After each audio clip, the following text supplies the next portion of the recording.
to the way they hate. And I know better than to listen to the people who are calling us slaves. I can feel the sunlight shining.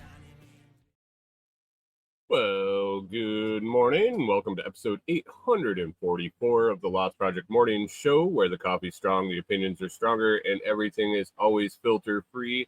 I'm Brian, your host, and today it is June 23rd, 2025. This morning, I'm enjoying a fresh cup of light Ethiopian from foodforestfarms.com because life's too short for shitty coffee. At Food Forest Farms, your beans are roasted by real human hands using a clean stream air roaster. More than just a customer, your family. You can get 10% off at Food Forest Farms with code LOTS10, and shipping is always free. While you're there, check out the C4 Club for more awesome perks. Great C4 Club order came in this week. Middle of the week, got a bunch of light Ethiopian, my favorite, and some other cool beans to try. So check out C4 Club over at foodforestfarms.com. Today we've got a packed show again, from the steamy weather here in Tennessee to some K&B website and product changes. Electrical gremlins return into the truck, and a bit of commentary on the global rumblings of war. Bang that war drum. And so we'll talk about that a little bit. Grab your coffee, smash the like button, and let's get started. Good morning.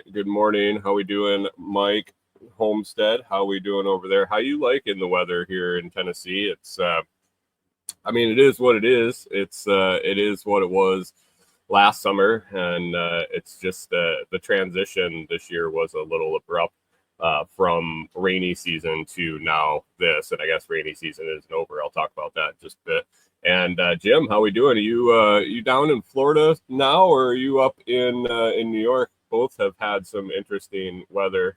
I saw a bunch of storms went through central New York. I don't think as far over as where you are, but out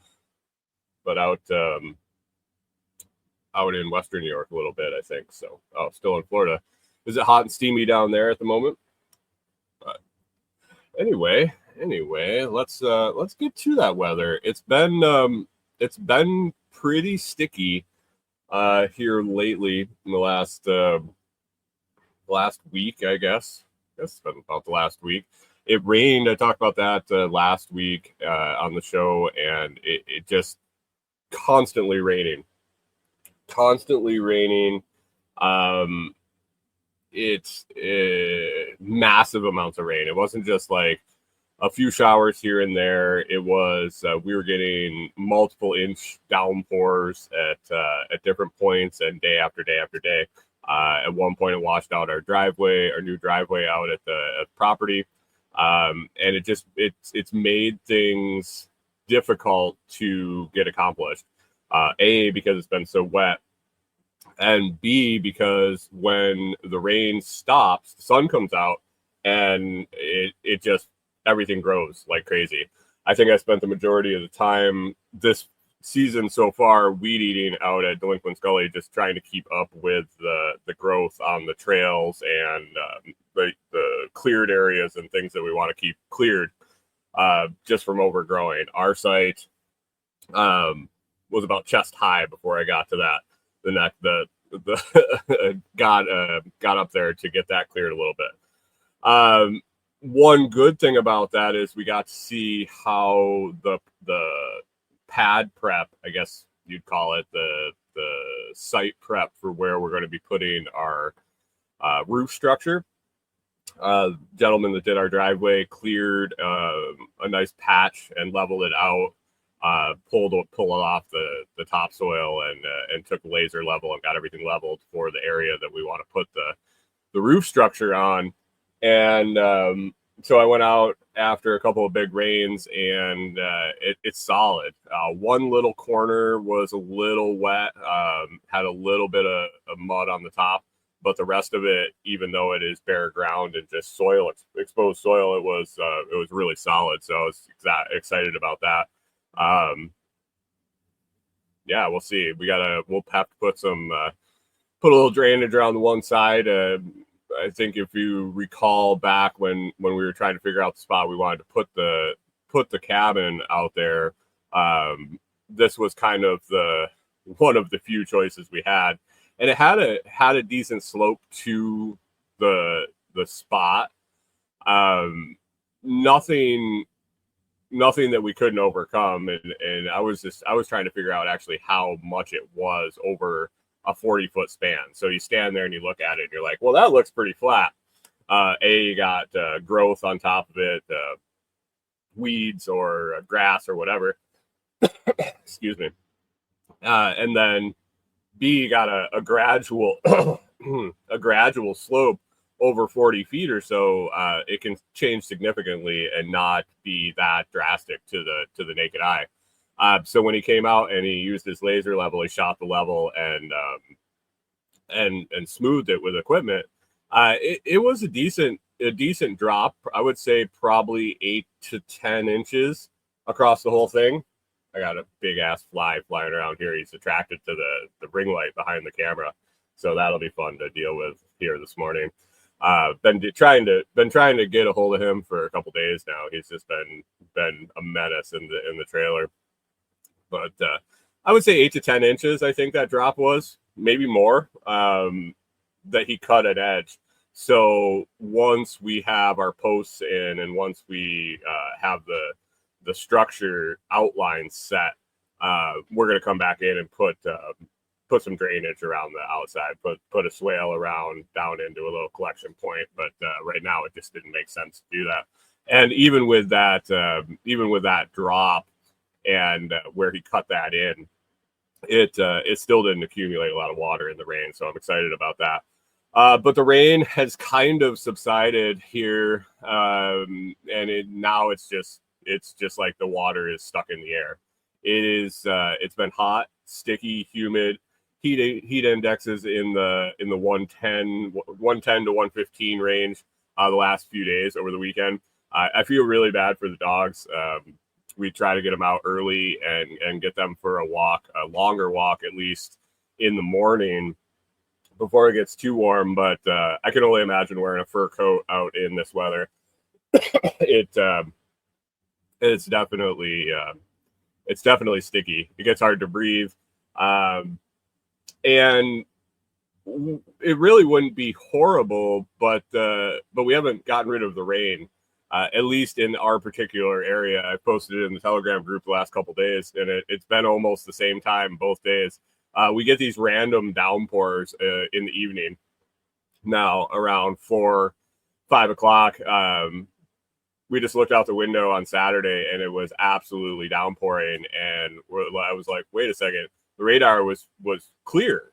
I had checked the weather a little bit before that. The radar was completely clear, and pulled up the radar again, and it was almost like there was a bullseye over our location on the whole radar. I zoomed in even a little bit. There were some spotty showers, probably 80 miles away, 90 miles away. But the only thing was centralized, and it was definitely an intense rain. Had the yellow marking on the radar. So I don't know what the deal is with our particular location. And then again yesterday the same thing happened. It just opened up about 5 o'clock, and Corey's like, it's raining. I'm like, what the fuck? How is that happening? And same thing, pulled up the radar, and it was a little bigger patch this time, but yeah, just centralized right over us, and nothing in the area other than that. So it's tough. It's tough. I was able to get a bunch of stuff done outside yesterday here at the camper, and because I got some stuff to take care of. Oh, that's a announcement. No show next week. Gonna have to skip next week. I will be back after 4th of July, I think is when I will be doing another show. So yeah, no show on the 30th. I will be back and doing a show on the 7th. Thinking about trying to get one recorded and put out for the audio. I'm not sure if that's going to happen. I got a bunch to do. But yeah, I got some stuff to take care of and won't be around on Monday morning. So just a heads up on that. But I got a bunch of stuff done outside. Our grass is growing ridiculous amounts here at the camper, and the landowner was going to be, he was mowing last week, and it was super wet. It had just stopped raining, and so we had tents set up for like a screen tent, and then a pop-up canopy tent for doing some woodworking outside, because we don't have anywhere to do it inside. And so we had these tents up next to the camper, and the grass was just growing up ridiculously around them. And I told Corey it was getting kind of long on the rest of the yard where he can mow normally. And so I was going to get the tents down. I was going to move all our wood. That's where we were storing our stock lumber, was on a table wrapped in a tarp underneath the screen tent. And so I told her I was going to move all that stuff and get the tents taken down. And I was sitting here on Friday, and I was working on some stuff, and maybe it was Thursday. And yeah, it was Thursday. I was working on finishing up the website for the woodworking, and I hear the lawnmower outside, and I was like, "What the hell?" And so I go outside, and it had literally downpoured for about 9 hours. Like, we got 3 to 4 inches in about 9 hours, and he was out on the mower, and I was like, "Holy crap! I can't believe he's mowing right now." So I run out. I was like, "I think I can get all this stuff taken down, so by the time he gets over to that side of the camper, he can mow all this shit, because it's getting pretty ridiculous." And so I'm busting my ass. I'm like, I get the pop-up canopy down. I get some tables moved. I start unloading all the lumber over onto our we have outdoor carpets outside the camper doors. So I was getting move everything onto that where the grass wasn't growing. And I'm just like drenched in sweat. I'm like trying to wrestle all this lumber out. I'm moving everything, trying to figure out how I'm going to do it. I got to pop this tent down, which goes down pretty quick. But he comes around the side, and I'm slipping as I'm walking, because the ground is so wet and mushy and muddy underneath the grass. And so I'm like, oh my God, I can't believe he's mowing. And so he comes and he swings by on the side, and he stops the mower. And he's like, "Hey, my weed eater is in the shop. I'm not probably going to be able to get to doing next to the camper and stuff till next week." I was like, "Well, I don't know if you're going to want to mow over here. It's pretty wet. If you want to come over and walk on it, I think you might spin out or something." And he walks over. He goes, "Oh yeah." He goes, if you don't mind telling me," he says, I'll wait till Monday to do this side till it dries up." And I'm like, "Oh no, that'd be perfect." As I'm just like totally drenched in sweat. And I had planned on doing moving all the wood the next morning, first thing, when it was a little cooler. And he's like, "Oh, okay, no problem." I was like, "All right, well, I'll get all this stuff moved by the end of the weekend. You can come back on Monday and finish up over here." So that's what I did yesterday. I got that all moved and broke down, and everything wrapped up, and just I can't wait to have a little structure built and have someplace to do that inside and store it inside, where we can store our tools and keep everything out and not have to unpack and repack everything just to get a little bit of a job done. So make things way easier. But we'll get the grass mowed this week. Speaking of stuff I moved, I had Corey's got a nice little garden going outside. We're growing peppers and marigolds. She started some herbs. I'm not sure. I think it was cilantro and some other things. They went kind of sideways. We did start some lettuce. With the heat, the lettuce is not very happy. But the peppers we have, we started a jalapeno plant and a cayenne pepper plant, and they are absolutely loving this weather, the hot, humid, steamy weather.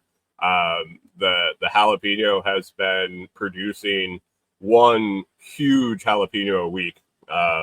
There's 3 or 4 left on it still, but it was almost like it was succession planted somehow.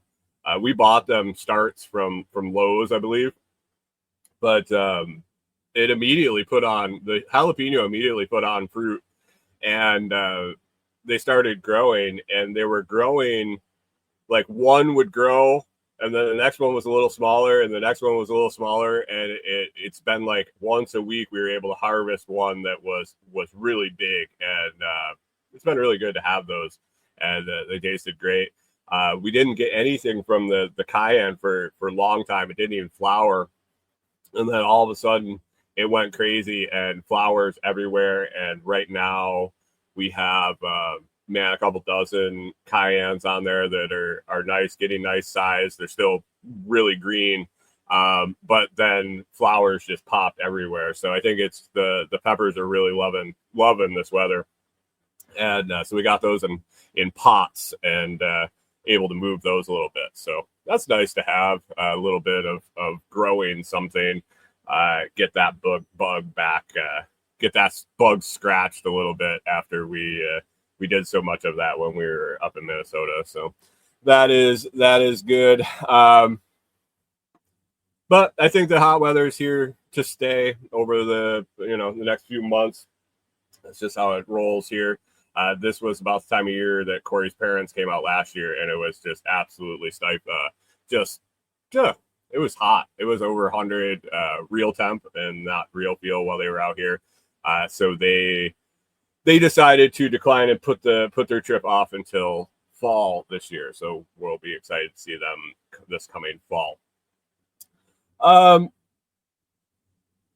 Yeah, so I don't think I have anything more on the weather. I mentioned the K&B website is officially done. That was a little bit of a learning curve on there. I had never really done products that some were shippable, some weren't shippable. That they had so many different weights and sizes and things like that.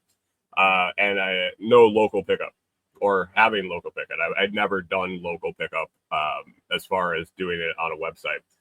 So that was an interesting learning curve. AI helped a ton, being able to ask it questions and get basically a open-ended internet search on questions and ways to handle things. There's so many different ways you can handle stuff in WordPress. Just giving it the options, giving it parameters, and giving it the problem. But got a website up, and it is what it is. It's pretty simple. I thought it turned out nice. You can find it at K&B Kustom Built.com, KANDB custom with a K, custombuilt.com. Yeah, it is. It's just a simple site to get up. And along with that, I designed a little bit of a flyer to throw out at the gas stations and the community boards and things around town and around the local area for those things that we can't ship, the bigger items like the custom farm tables, the picnic tables. Have the stock lumber for a bench design. I'm looking forward to building. Just it hasn't happened quite yet, and I don't know if it's going to happen this week or not. It's going to be a busy week, but yeah, just get eyes on the site. Got the first flyer up at the gas station in town, the local one here. I went in and I had a flyer printed out, and one of the owners was in there, and I said, hey, mind if I put a flyer in the window? So when you're walking up, the parking lot is on the side of the building. They got this big window with window panes in it.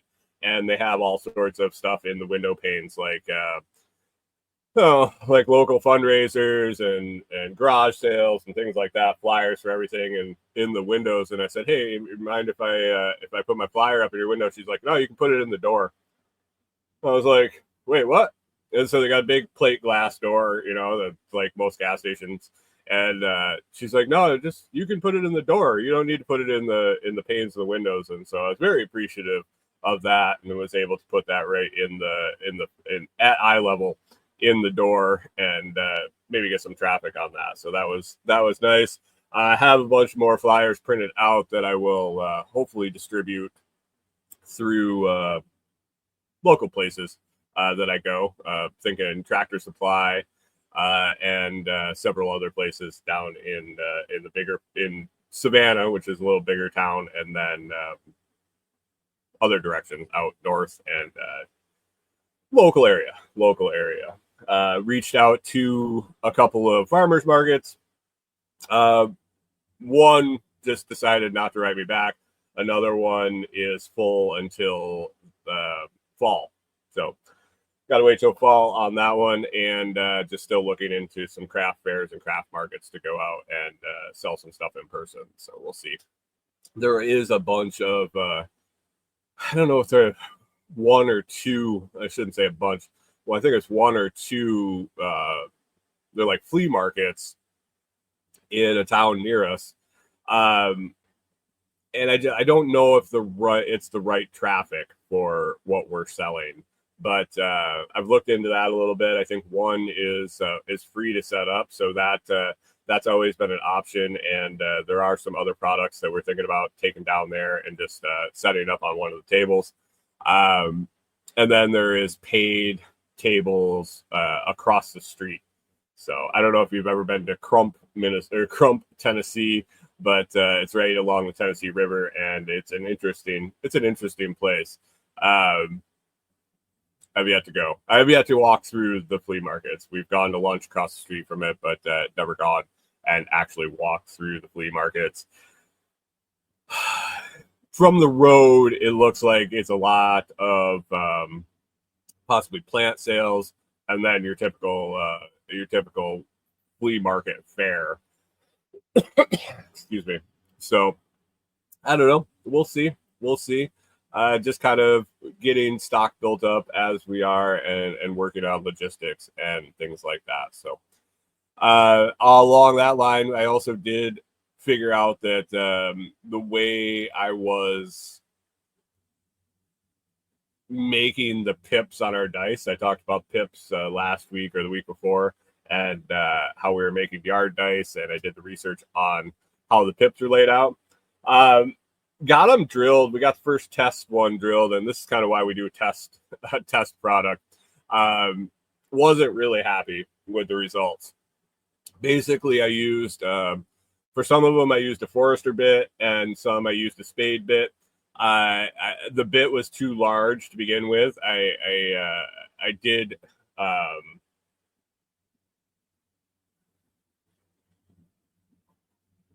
I did look up and do some calculations, and I did end up going too big with the hole, which is one issue. Jim says consider putting a calendar of events where you're going to be on your website. Yeah, once I figure out where we're going to be, that definitely will be a thing for sure, and on the Facebook page and things like that. So first I made the pips too big.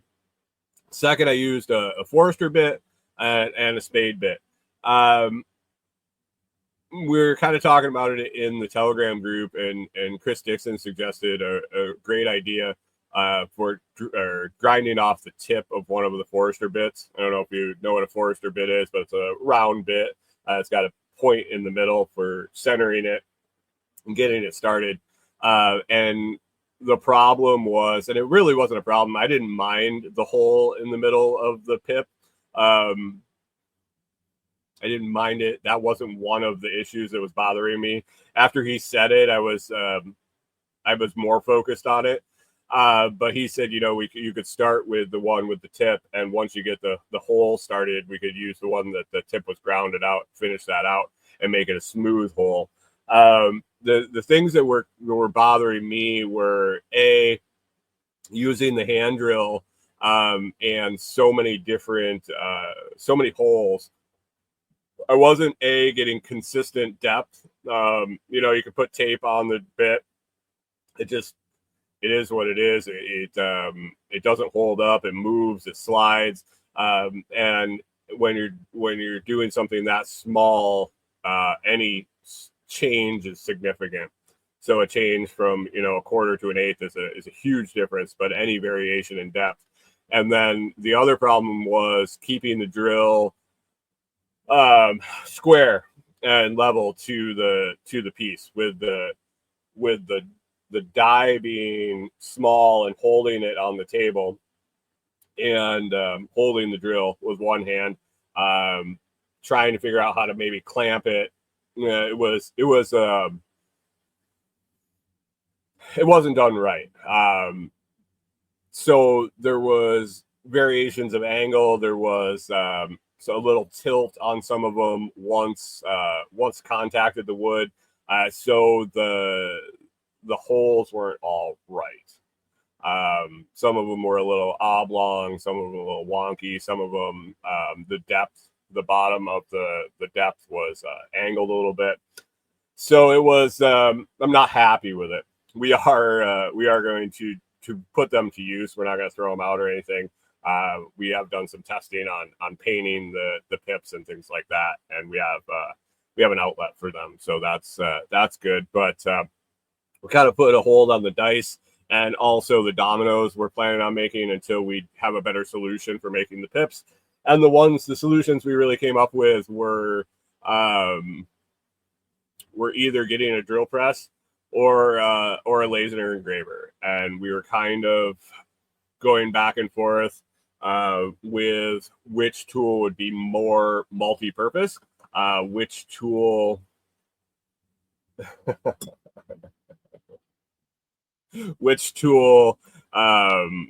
makes can benefit us on more projects. We started listing out the different things that both of them would take care of in the future.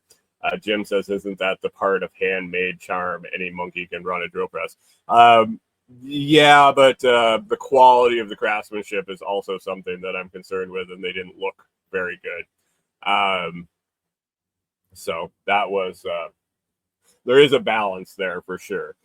And so we started making a pros and cons list of both tools. I actually started requesting manufacturer samples from some different companies on both of them, seeing if someone would send one out for some content.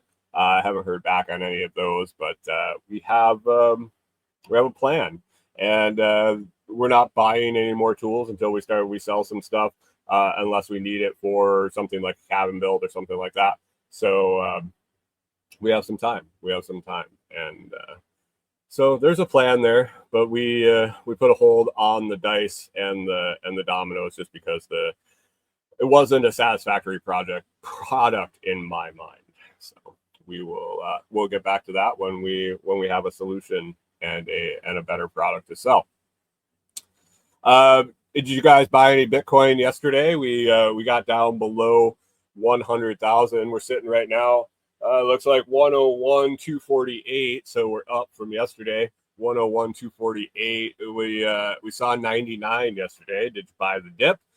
If you did, you should have some place to send that secure. And one place to do that would be the Blockstream Jade or the Blockstream Jade Plus. They're open source Bitcoin hardware wallets that put your privacy and self-custody in your own hands. I've used both versions, and while the original Jade is perfect for beginners and experienced users alike, the Jade Plus levels up with a bigger screen, button navigation, and is even a slick metal case option. I really like the metal case on the Jade Plus. Solid hardware wallets, solid.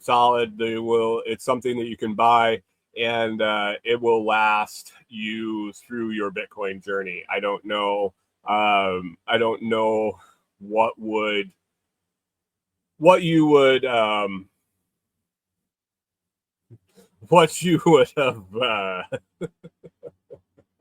what you discover on your Bitcoin journey that would make you unhappy with the Jade long term.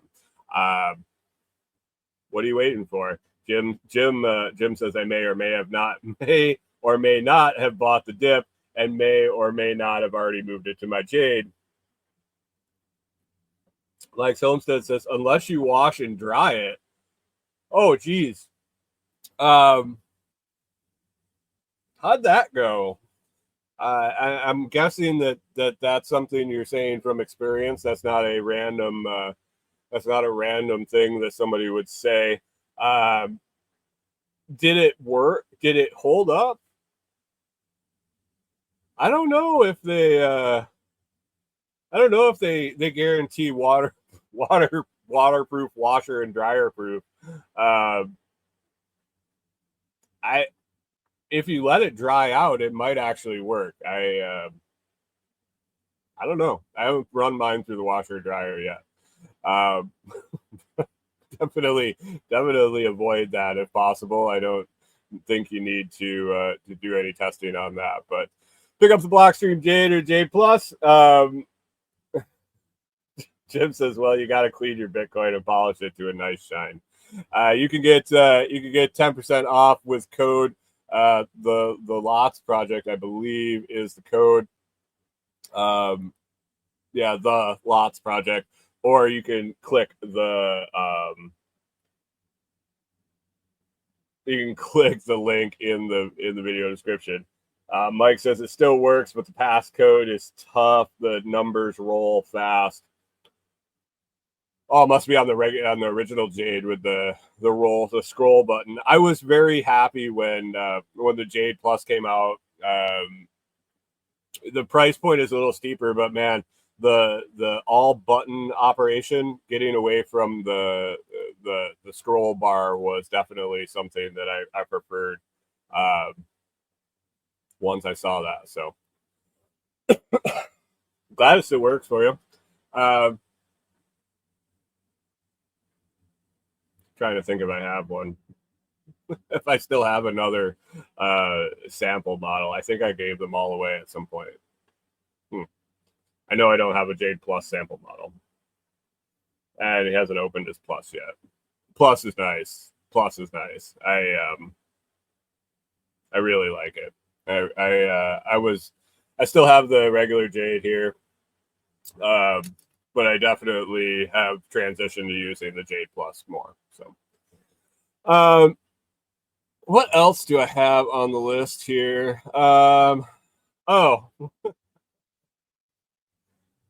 Hey, good morning, Rewilder Life. Thanks for stopping in. She says better late than never. Just realized it's Monday. Monday. Every day's Saturday when you own your own business or you're retired. So, yes, it is what it is. I guess I shouldn't say when you own your own business. You got to actually take care of business when you're still working. But that was my dad's. Line when he retired. He had been retired for a while, and I asked him how it was going, and he said every day is Saturday. It's like you could go out and party the night before, and you don't got to go to work the next day, and it's just Saturday. It's not Sunday where you're bumming. You got to go back to work on Monday. It's not one of your work days during the week, and so that kind of makes perfect sense. So for a long time on the show, I talked about our truck and our truck issues, the troubleshooting we went through, the parts we changed. I was having check engine lights come on constantly. I was having misfires, and went through the motions. We changed plugs, we changed wires, we changed coil packs. It was still having some issues, and I was leaning towards injectors. Until I dove in one day while I was doing laundry and ended up clearing the long-term and short-term trim memories, and everything healed up. Everything started running smooth. Check engine light went away, and this has been weeks. No problems. It's been running great. The other day I was driving and went out to the property, and all of a sudden I looked down and the check engine light's on. It wasn't flashing. It wasn't, and I didn't notice it. It wasn't running rough. It didn't run. It didn't have any issues. But the check engine light was on, and I was just confused. I was like, "Oh man, what's going on?" But since it wasn't flashing, I went about the day, kind of put it out of my mind, and I was desensitized to it so much from it being on for so long, and the fact that it wasn't running rough. And it wasn't flashing. I just kind of forgot about it, and went through the motions. It went through enough cycles starting without any issues, and it just cleared itself. And I haven't even went out and put the code reader on it to see what it actually was. But check engine light mystery came back and went away. I'm guessing it might have been some of the moisture in the round. I don't know. I really don't know. But like I said, it didn't hesitate. It didn't have any skips. It didn't make any noise. It was having no issues. So I have no idea what that was about. I'm sure I can look into history when I grab the reader and I take the time to do it. But we'll see. We'll see. It is not on now. I don't know if I've ever told you guys about our radio in that truck. So our truck is a 2011 F-250, and it is a work truck base model. Like it was company truck before we bought it. Company had it the life of the truck up to 100 and some thousand miles. You could definitely tell it was a supervisor's truck. Like there's a hesitation point in the window where you could tell the guy sat and smoked his cigarettes. Has holes drilled for a CB. Had a light on the top. You can see they fixed that, and all sorts of things. It's just telltale signs that it was a supervisor's truck for a company. So with that, basically it had I don't know if it was might have been a cassette player still. There wasn't a CD player in it. It was and it didn't have the audio inputs or anything like that. And so when we got it, I wanted to be able to, since we were going to be hitting the road, I wanted to be able to put the GPS up on the screen. And so I looked for aftermarket radios. I didn't want to spend $1 million. I didn't want to have to have somebody install it. That's something I did when I was back in high school. I used to do the things with my friends and and use Crutchfield and order radios and put in amps, and all of that stuff was something that my friends group and we did to vehicles once we got that age. And so I was familiar with replacing stereos. And so I ordered one off of Amazon that was supposed to fit. And so it kind of fits.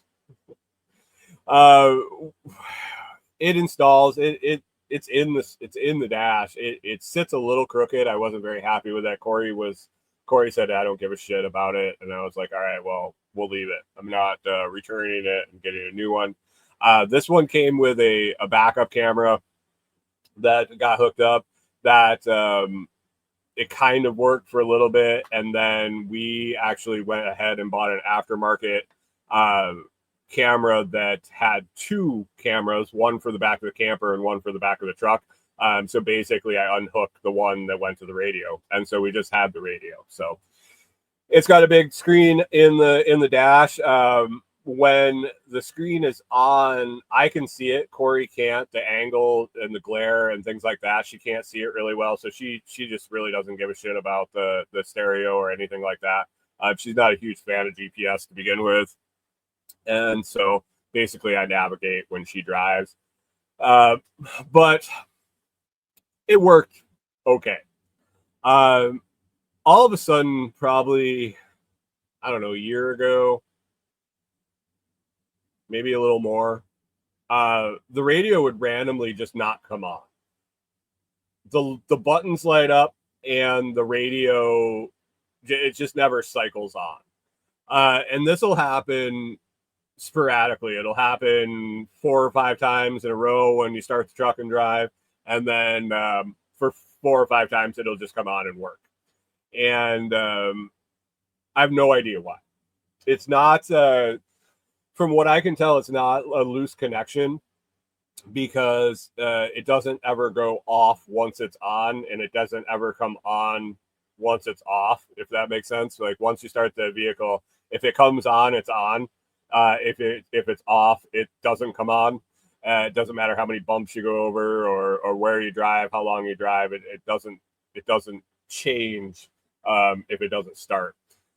So I don't really necessarily listen to anything when I drive anyway, and even when it comes on, a lot of times I just turn it all the way down. There isn't a ton of radio stations around that come in real well. If they do come in, they don't come in for your whole drive because of all the hills. So it doesn't really bother me that it doesn't come on. I normally drive in silence, but it's kind of a mystery to me. And so for the longest time recently, it hasn't come on at all. I was like, oh, this thing's finally dead. It had been probably a couple dozen times I'd driven places that hadn't come on. And I actually noticed it one day, and I was looking at it and I was like, oh man, I wonder if that radio is dead. It just hasn't worked in for so long. Maybe I should just pull it out of there and see what's going on with it. And literally the next time I went out, it was to go get groceries on Saturday morning with Corey, and I started the truck and the radio came on. And I was like, when I drove home from the property on Friday and it didn't come on, I was sitting here thinking I should probably look at this thing. It hasn't been on in forever. And the next time, boom, it pops on. So we have this funky mystery radio that I don't know. I don't know what the deal. It was an Amazon special. And it never really worked completely right. So I'm not too concerned about it. But anyway, that's another issue with our big wonky old truck. And it is what it is. It is what it is. We'll be excited to get out to the place and get caught up on some finances and be able to buy a runner vehicle to get around and stop beating the crap out of this truck that we just hope holds on until we get to that point. So anyway. Hey, did you guys hear the big news over the weekend? U.S. How should I put this? The U.S. flexed its muscles and bombed the shit out of Iran. Oh, man. I don't know. Jim asked if I'm sure the truck isn't haunted. It might be. It completely might be. It might be. We bombed Iran. Same old, guys. So if you've been under a rock, Israel and Iran are fighting again. The Middle East is a shit show, as it normally is. This is nothing new. It's been going on since I can remember and long before that. We had this guy, Orange Man, run this time as the president of peace. He's going to get us out of the Afghanistan. He's going to get everything in the Middle East, peace and blah blah blah. And he's gonna solve all the world's problems. I mean, to his credit, he did. I think he withdrew everybody out of Afghanistan finally. Or maybe that was Biden. Was that Biden that turned tail and ran out of there and left all the shit? Was that the end of it, or did he end up bringing people home? I don't know. I think that he brought some of the people home. I don't know. I just try not to watch anything about it. But he feels as though he is the great deal maker of the world. And he brokered a deal in Pakistan and India and blah, blah, blah, blah, blah, blah. Let me know if you've ever heard this line before. Iran is close to getting nukes, and we can't let Iran get nukes. This was hold on, guys. I don't want, Jesus Christ. Why? No, I'm not updating my computer right now.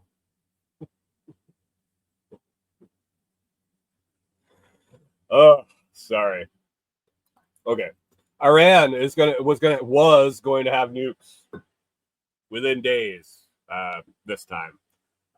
Before it was always within months or years or months or weeks or days.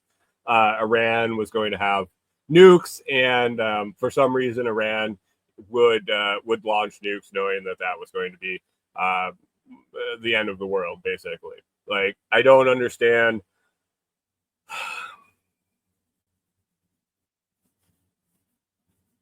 I don't understand. Jim says, get Linux. Yeah, I know, dude. I don't have the patience nor the time at the moment to figure out Linux. I wish I could. I dabbled in Linux with the Raspberry projects, and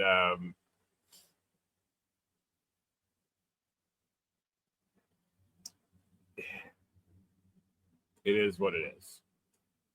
I don't have the time right now. I wish I did. Anyway,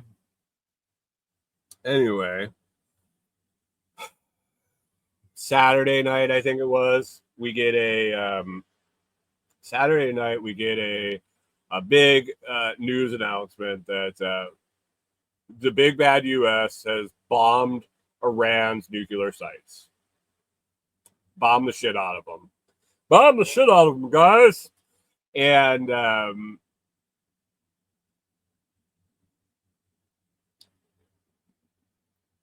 it felt like a replay of we're getting back into bullshit that we just don't need to be involved in. I wasn't sure what the reaction was going to be. I was pretty sure that there were going to be a lot of people on both sides, and it really turned out that way. But I was very I was scrolling through my friends feed on Facebook. So if you don't know, there's a little tab that says friends, and I was scrolling through that, and I have a wide mix of demographics on my friends feed. It was interesting to see the reactions of the MAGA people.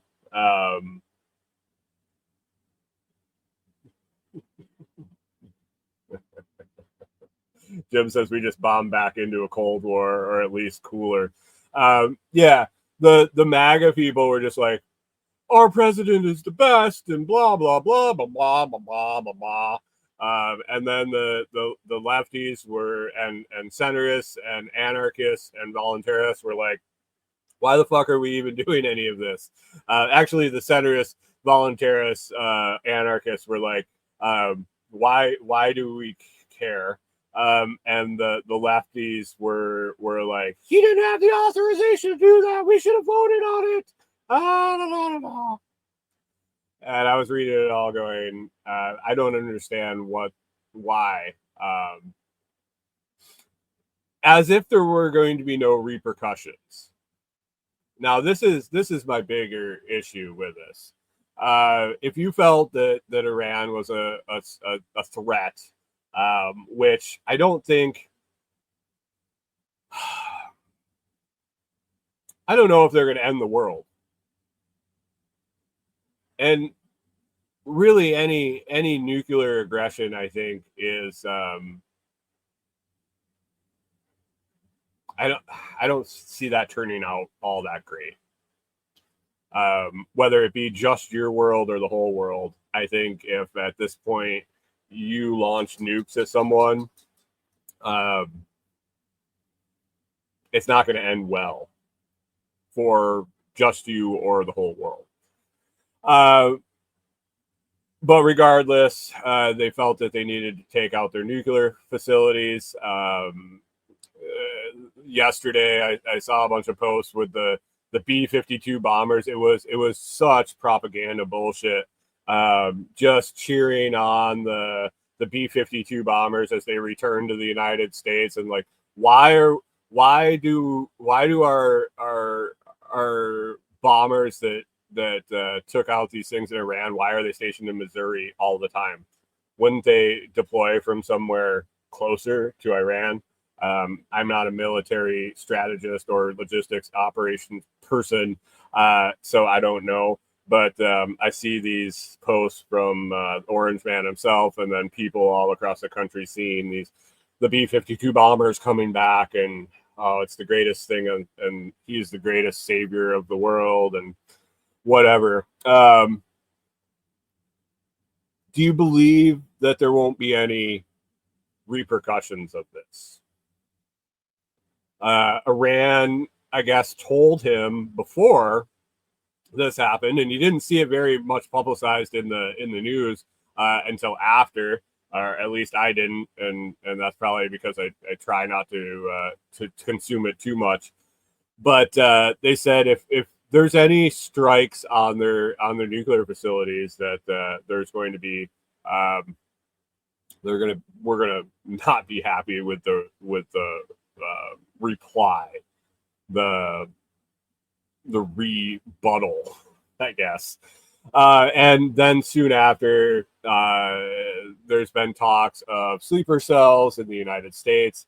And it just made me think, with 4 years of unfettered streaming across our borders, not that it's so we've gotten to a point here, philosophically, I don't know why we have borders. I mean, and I do understand why we need borders, because we have a welfare state here. We have a function that takes from earners and gives to people in this country, that if we have open borders, it's an invitation to come and just take. I think it was it Thomas Sowell or Milton Friedman, one of the two, I can't place which it was, said you can have a welfare state or you can have open borders, but you can't have both. Just think about it for a second and you can understand why. But we've had open borders for 4 years. This was one of the things that Orange Man ran on. And it is what it is. We don't know who's here, which it wouldn't be a problem if we weren't big bullies. I put in our group, in the Telegram group the other day, that listening to Trump talk and showing his bravado around the world, and it just feels like when you were a kid and there was that bully that had a group of thugs behind him, i.e. the U.S. military, that they could go run his mouth. Might be a little bigger than other kids, but even if something happened, that nothing rarely happens because he's got all the thugs behind him. Can basically go and do as he says and manipulate and say what he wants. But every once in a while, even though that kid knows he's going to get his shit kicked out of him, some kid bows up and just knocks the snot out of him. And I have this weird feeling that that's going to be the case. And I don't know. I don't know how much we'll like it if somebody decides that they'll just not try to knock the shit out of the bully, even though they know they're going to get their ass pummeled after. Seeing reports that Iran has sleeper cells in the United States, which wouldn't surprise me whatsoever. If Iran and a bunch of other people that don't like us have people here in our country. Like I said, 4 years, we don't know who's here. It might have been a good idea to know if you were going to go running your mouth and bombing people all over the world. So we will see. I think there also could be ample opportunity to use that to advantage. That's a long road to go down right now, but man, any crisis, don't let any crisis go to waste. Anything that happens in this country that's terroristically related always seems to take away all our freedoms or more of them anytime they happen. So keep an eye out for that. I just also saw here right before the show, I was reading an article that the State Department issues a worldwide caution security alert. No shit, we bombed some people, and the State Department saying, be careful out there. People want to kill you now. Weird. It's the same old shit that's happened time after time after time. I think I saw something, a graphic, an infographic yesterday or the day before that had way back to Bush 1, everyone saying that Iran is about ready to have nukes. We need to do something about Iran. We need to do something about Iran. And then Trump's here and he saved us because we needed another fucking war to be in. Is nobody going to come to Iran's defense, or did I see that Putin is already backing Iran at this point? And the U.S. is telling China to talk to Iran to make sure that they don't close the Straits of Hormuz. This is it's going to get interesting. I don't think that bombing their nuclear facilities is the end of this situation.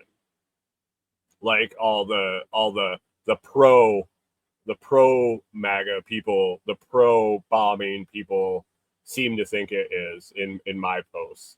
The rhetoric that I saw was one and done. We went in and why, I'm not sure it's why, it's we. I didn't do anything and I didn't choose to, and I wouldn't have chosen to, but we went in and took care of business and it's done. Rah, flex the muscles, bullshit. I think this is far from done. I have no insider information or any reason to believe that I just have a feeling, and I'm observant, and people don't get bombs dropped on them and just go, oh well, I'm done.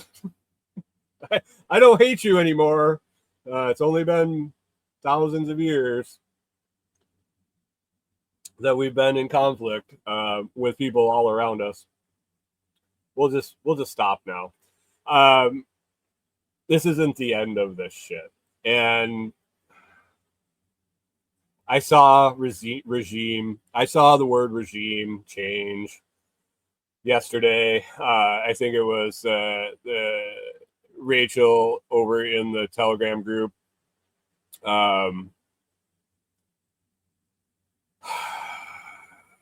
posted yesterday a meme that said propaganda works by anchor, then pivot.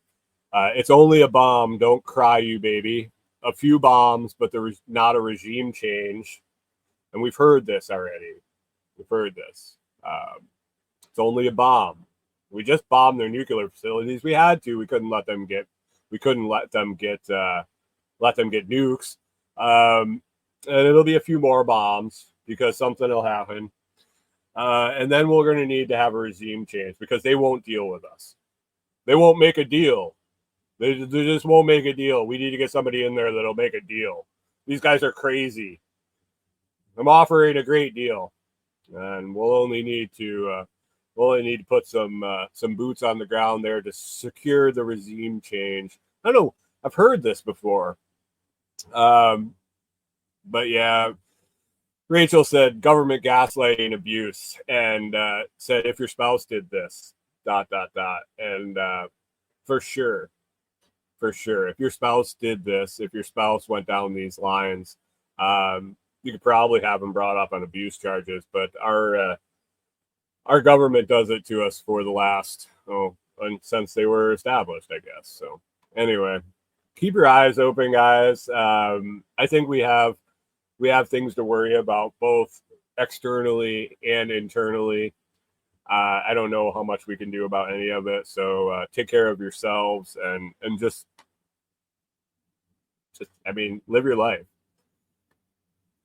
Know what you're rooting for. If you're for this or you're against this, or you just want to stay the hell out of it. grow some food, take care of yourself, and live your life. And it is what it is, I guess. But I don't think this shit's over. So keep an eye out. Other than that, I think we can get out of here and get wrapped up. Like I said, no show next week. Got some stuff to take care of there. If you want to keep up with us and hang out, you can check out the Telegram group at t.me/. t.me/lots chat. That's t.me/lots chat. Be happy to have you over there. Great group of folks. We have some fun. We have some laughs. We talk about all sorts of stuff. And other than that, you can go to thelotsproject.com. And on that page, by the way, the Amazon sales have ticked up a little bit. I appreciate anybody that's gone over there to thelotsproject.com and clicked on the banner before you did your Amazon shopping. If you are going to be shopping on Amazon, and please stop by the Lots, LOTS project.com. Right above the fold there on the home page, there's a banner that says, if you're shopping on Amazon today, click on this. Click on it, and I will get a little credit for anything you buy in that shopping trip, and I appreciate that. It helps fund all of this stuff. I hope you have an awesome week. Actually, I hope you have an awesome 2 weeks. Hope you have a happy 4th of July. Maybe some significant dates coming up in the next couple of weeks. Watch out for that 4th of July. Was it going to be beware the 4th of July instead of beware the Ides of March? I don't know. We'll see. Anyway, guys, have a fantastic day. Have a great week. Get some shit done. We'll see you in a couple of Mondays.